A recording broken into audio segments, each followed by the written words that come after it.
Welcome to another edition of Yelnats Financials. Today we're going to be talking about what a cash society is and how we're leaving cash behind. Cash is something that we have all used and we're very comfortable with. So why would we turn our back on cold hard cash for a cash alternate? This might be because digital payments are catching fire and technological advances are meaning less trips to the bank. With credit cards and debit cards widely in use, it is becoming easier to make mobile payments straight from your cell phone.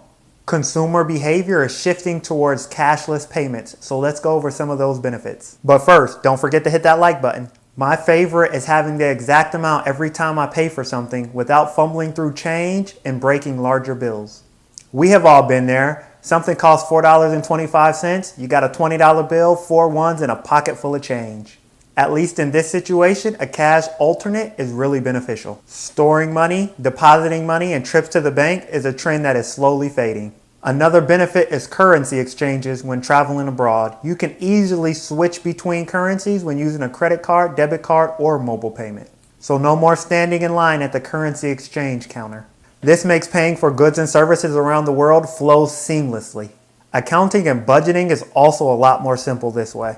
In cashless payments, every time you spend something, where you spend something, and the category that you're spending it on is tracked, making it easy for you to check back later and compare your spending from month to month. This helps paint a full picture of where every dollar you spend is actually going. Also, crime should go down dramatically because with most cashless payments, there's a trail that'll link two people together. With websites tracking online purchases and stores packed with security cameras, it's a lot harder for somebody to steal a wallet and then use your credit card in a store or online. Also, with most credit cards and mobile payments, you have an option to turn your cards off quickly, not giving access to an unauthorized user, which leads us to the disadvantages of a cashless society. You may not have to worry about criminals snatching your wallet or stealing money from your cash register. But this would open up the door for new criminals such as cyber hackers and data breachers. It's always better to use a credit card than a debit card because if you use a debit card, they can drain money straight from your bank account.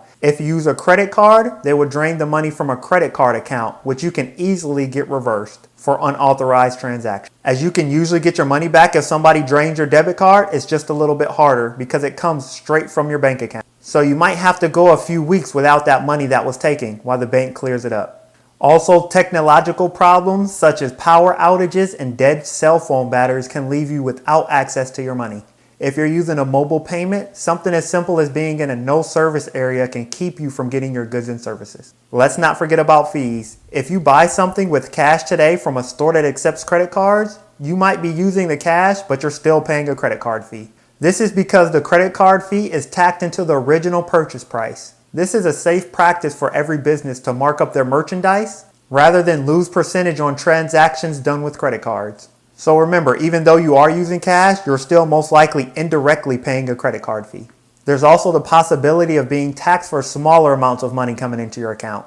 Say somebody wants to send you $10 for lunch, you might be taxed for that later on in the year as it may be seen as an income.